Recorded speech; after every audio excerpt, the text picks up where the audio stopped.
Good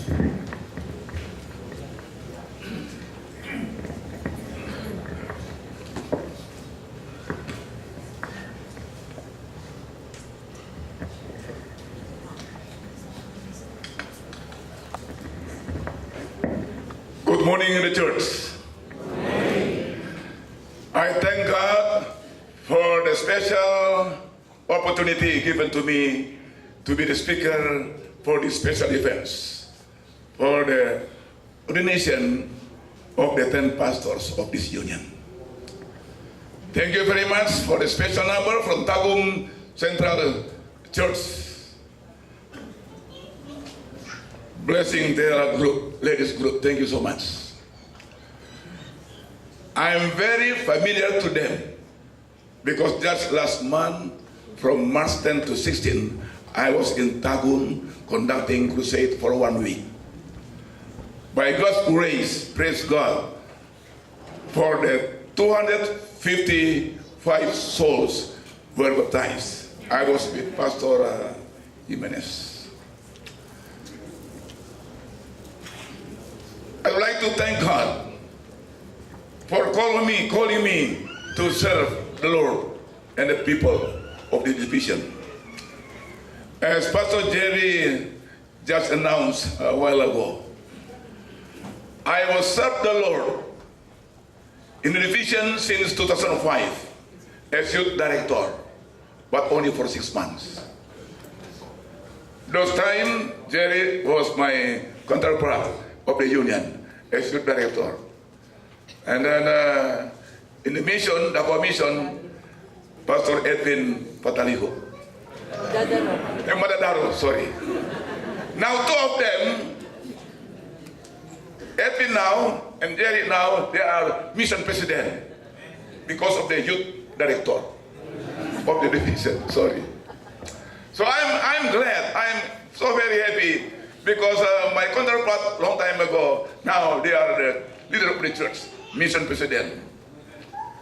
And then I went home. I was called back to the union in 2077 after serving the Lord in the division for only 2.5 years.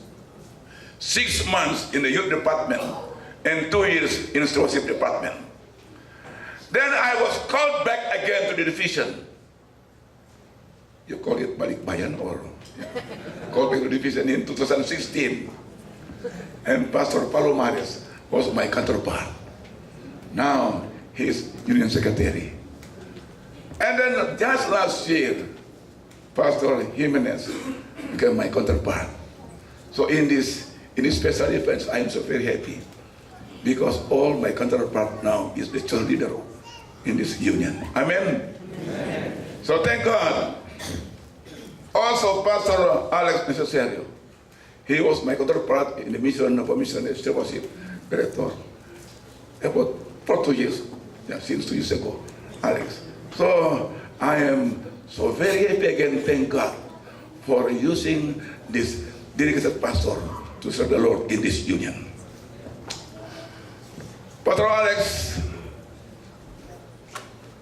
called me two days ago. Pastor Sakul, kindly speak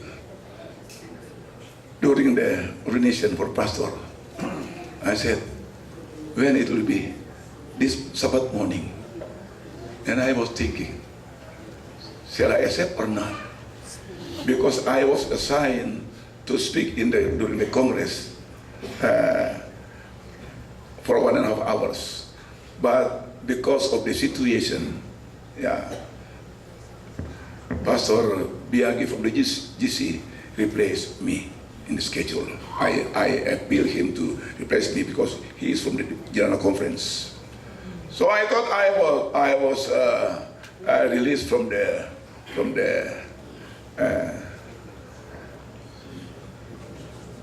responsibility. But Pastor Alex called me to please. You will become the speaker for these events. I said, what time, Pastor Alex, what time? He said, 4 o'clock. I said, 4 o'clock in the morning? I have served the church for 43 years until today. And this is the very first time for me in my life to be the speaker during the ordination for pastor at 4 a.m. Only this time.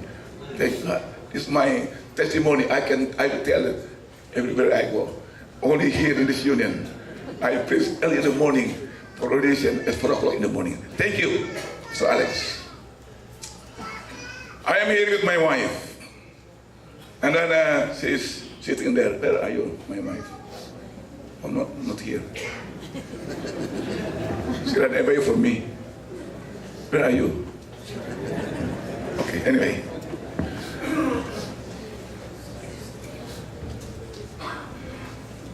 So again,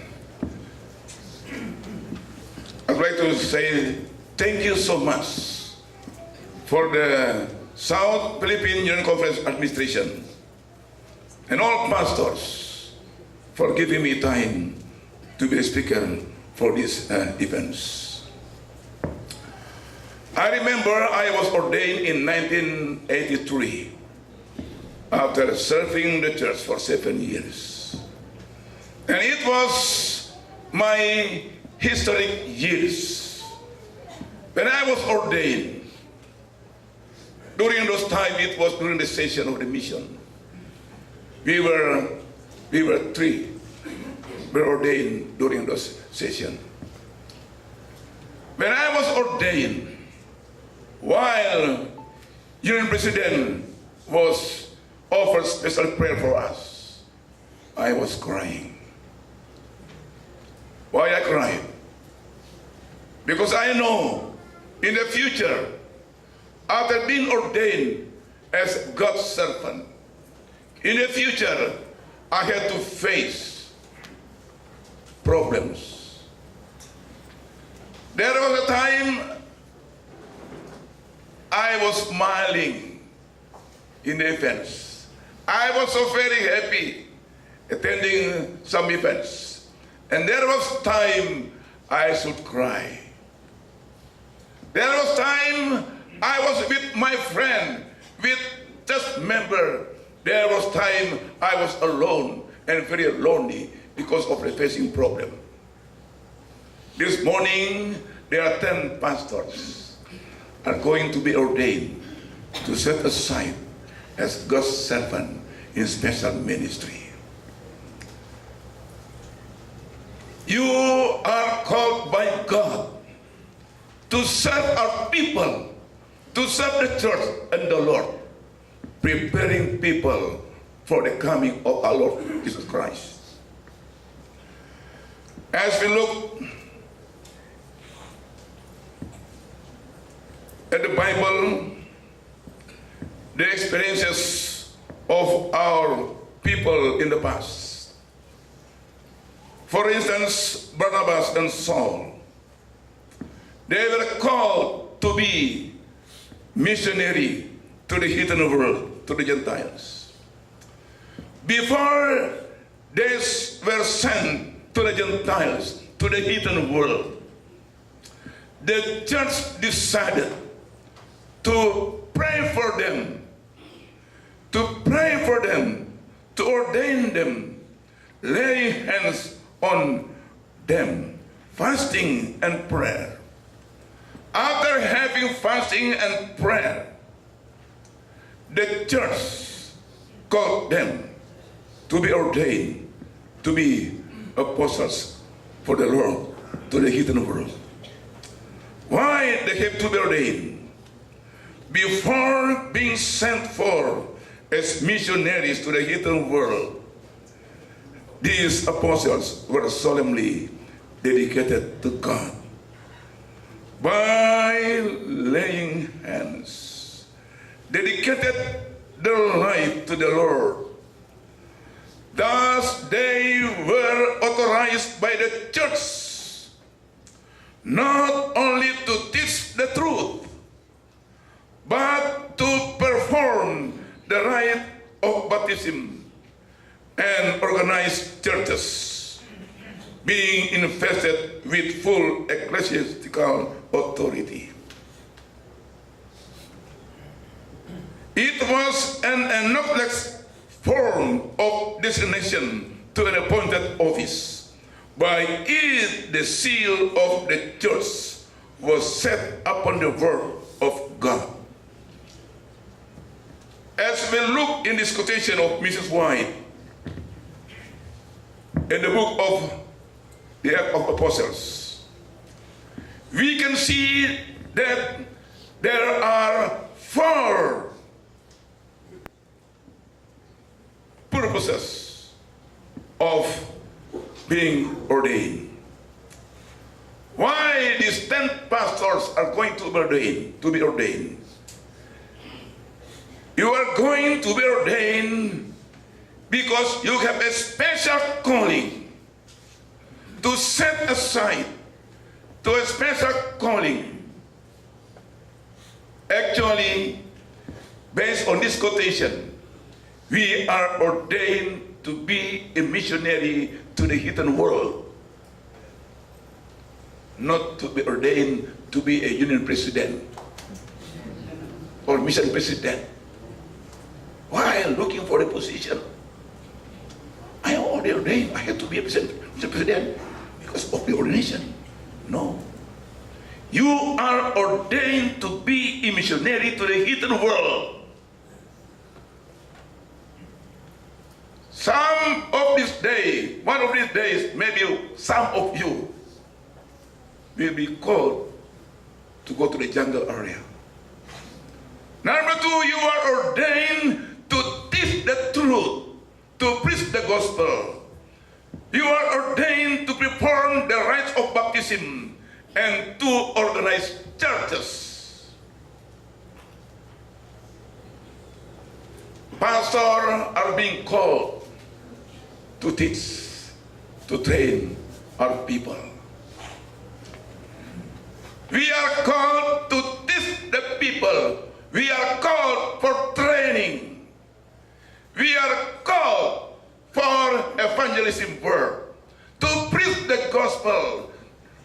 Preach the gospel. PG. Preach the gospel, not plow the ground. We are called to be a pastor in the church. Pray for the people. You are called for pastoral work. According to this quotation, Ms. White says, for this reason, you are being set aside to the work of the Lord. You are being called for this special appointed office to serve our people and the church.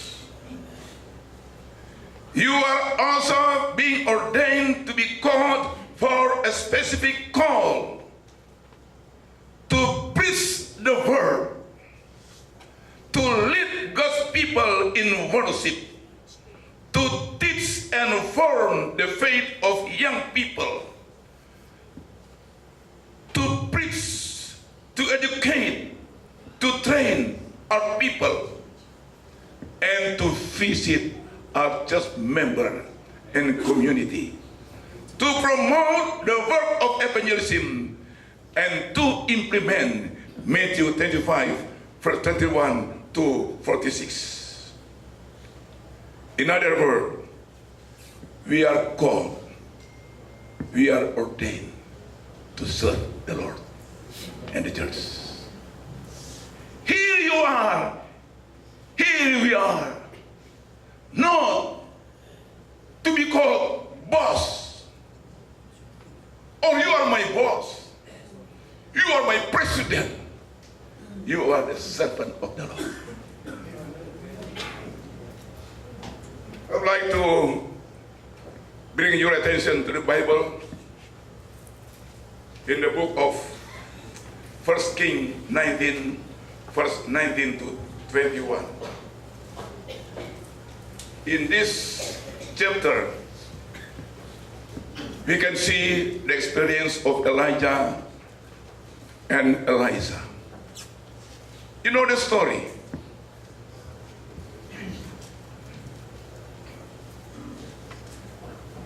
1 Kings 19, we begin with verse 19. So Elijah departed from there and found Elisha. He was plowing with 12 yoke of oxen before him. Elisha was with the 12 yoke.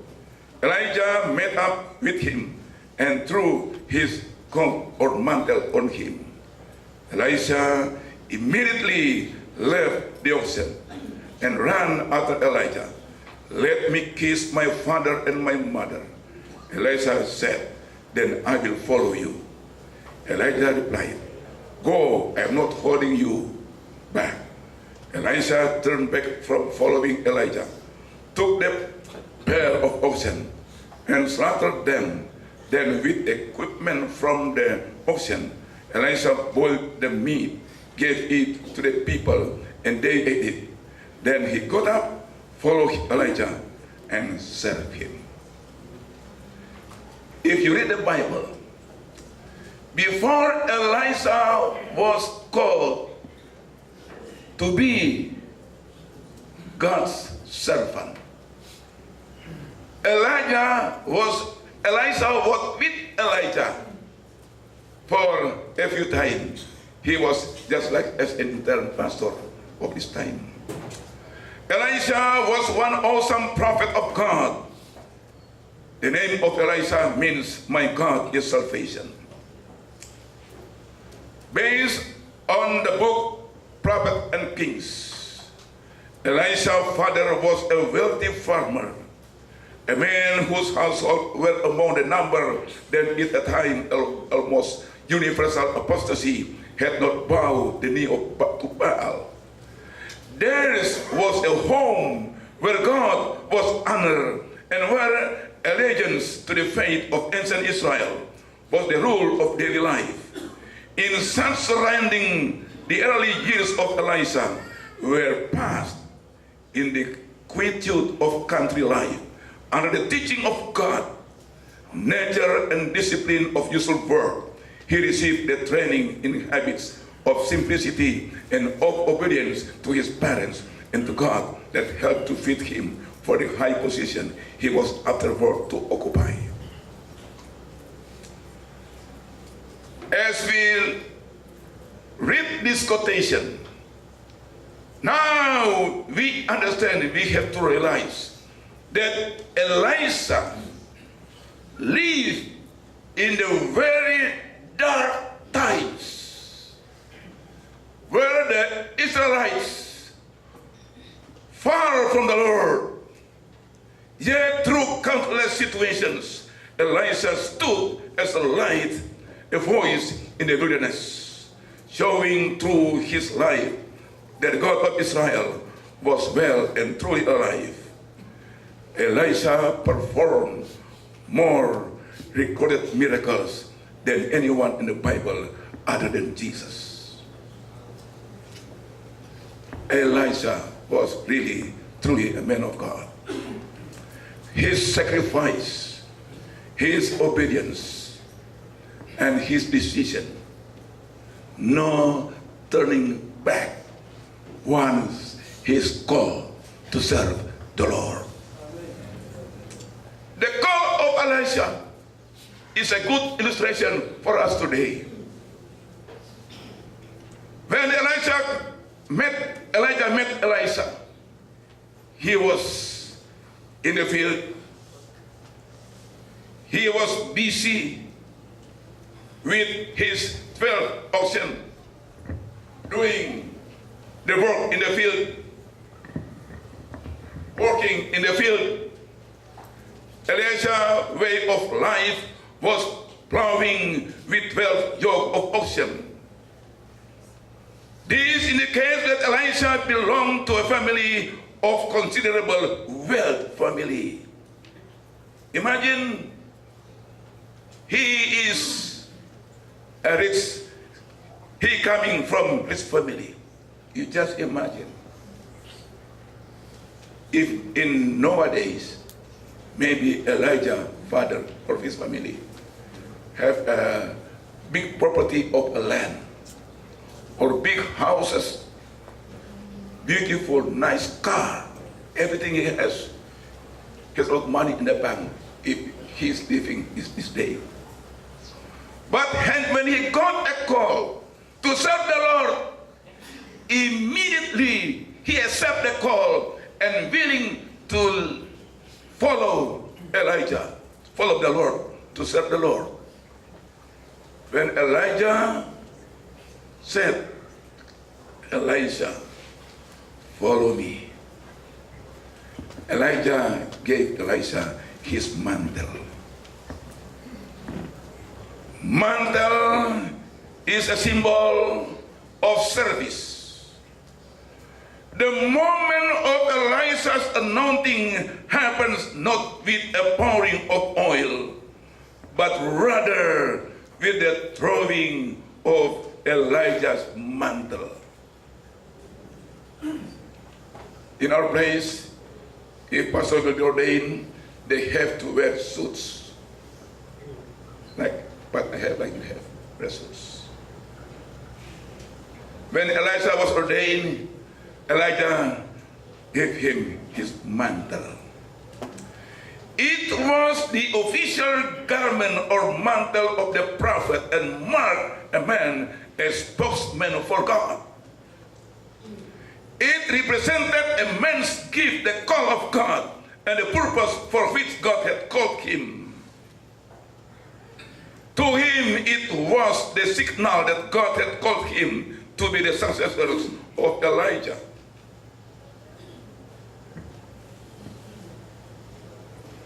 Sometimes it was said that the Spirit of God clothed the prophet. The Spirit of the Lord come upon the Gideon. Throwing the mantle over the soldiers of Elisha was a symbolic act of denoting his summons to the office of prophets. It was also a sure sign of God's gift that enabled him to fulfill the prophetic office and ministry. This act by Elijah was a prophetic announcement that the gift of prophecy had been given or would come to Elisha. And again, I would like to read in the book of Prophet of Kings. By faithfulness in little things, Elisha was preparing for the weighted trust. Day by day, through practical experience, he gained a fitness for a broader, higher work. He learned to serve, and in learning this, he learned also how to instruct and lead. God called Elisha. God gave the mantle through Elijah upon Elisha, a symbolic way of transferring the prophetic power from one man to the next. Now, my fellow workers, for the 10 pastors this morning that are going to be ordained this morning, you are now be given a mantle of service.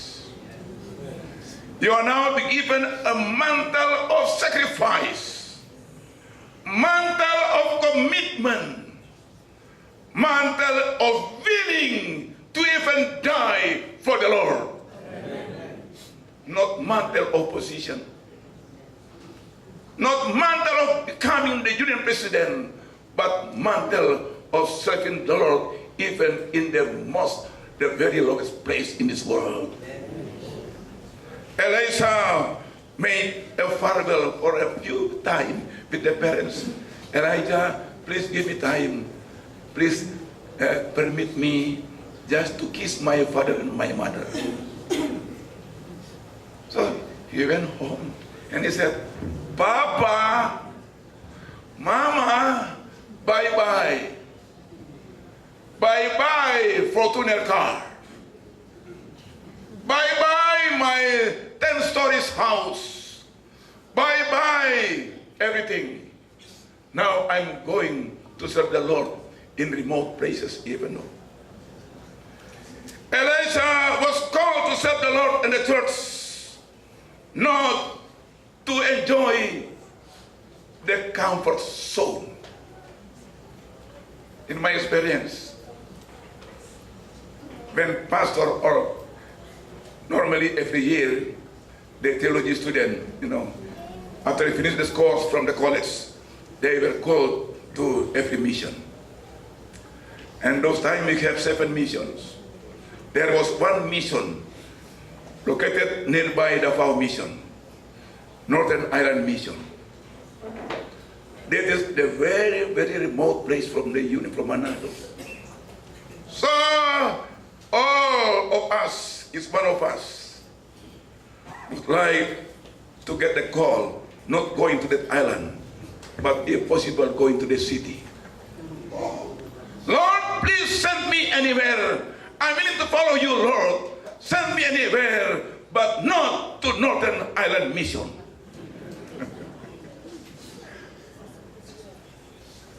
Elijah requests to serve the Lord wherever God wants me to go, what wants him to go. Elijah told the mother and his father, he said, Mama, from now on, you don't need to see me again. I might not come back again.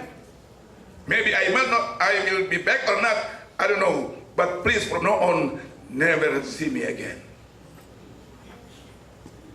No need to visit me during your vacation time once a year. I used to visit my children once a year in Colorado. But Mama, no need to come. No need to take vacation. I'm in God's vineyard. What happened in the story? After visit the parents, Bible says Elijah took decision. What he did, let's read in verse. Elijah turned back from following Elijah, took the pair of oxen and slaughtered them. Then with equipment from the ocean, Elijah boiled the meat, gave it to the people, and they ate it. Killed the oxen. Finished all his past job. He killed the ocean because Elijah, he didn't want, after calling to serve the Lord, he left everything behind. He doesn't want to back to return to his first business in life. Normally, for pastors, every year we have to sign the conflict of interest. Sign. Which means I am here, full-time, working for the Lord. I have served the church for 43 years. In stewardship for about 13 years so far. In Manado, my house is in Manado. And every year, as usual, we can take vacation for 1 month vacation. And I was tempted during vacation for 1 month, I have to go to my hometown. And maybe I can spend time to plant the coconut or we call it clove tree for my future when I retire. Preparing my future life. Preparing the rice field in my hometown, everything. I have property there. But I'm not boasting myself.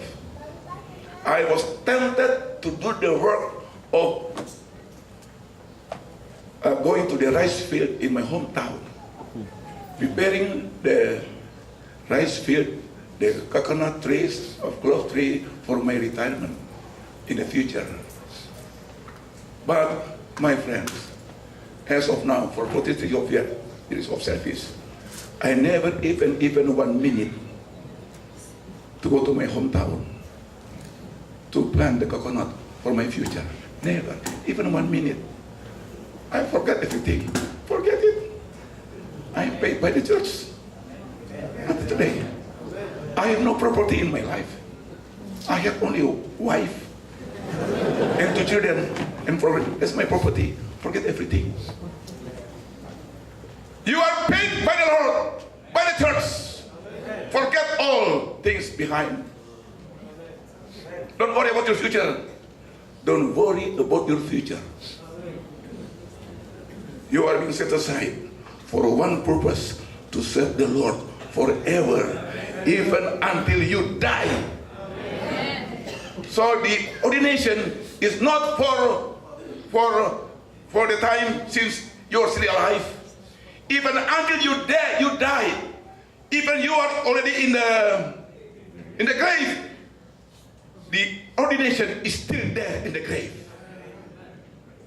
Amen? Amen. When Elisha died, when he died, and during the war with Israel against the Gentiles, what happened? Some people died during the war, and he was buried in the ground, and the death of this man touched the bones of Elisha, and this man alive again because of the power of ordination.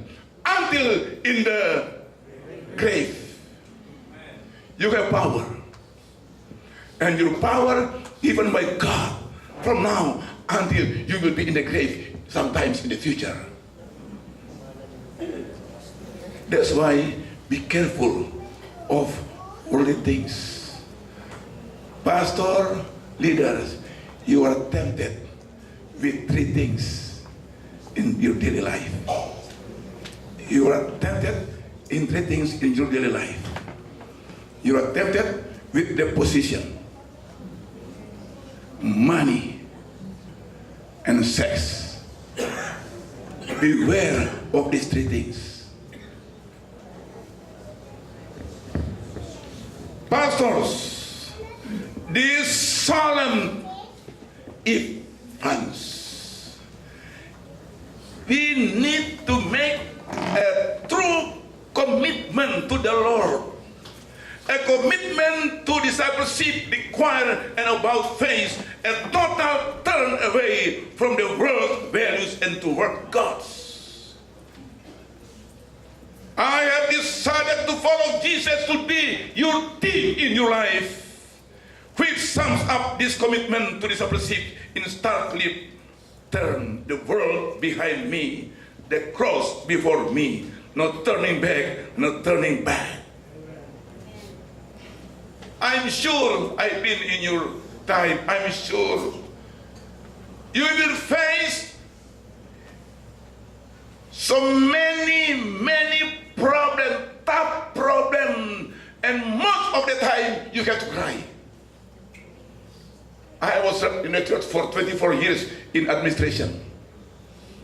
I will tell you, 99.9% always crying. President, yes, I'm happy, but inside crying all the time because of the problem. Now I challenge you this morning, my friend, be ready to face the situation, whether in a sunshine or in a shadow.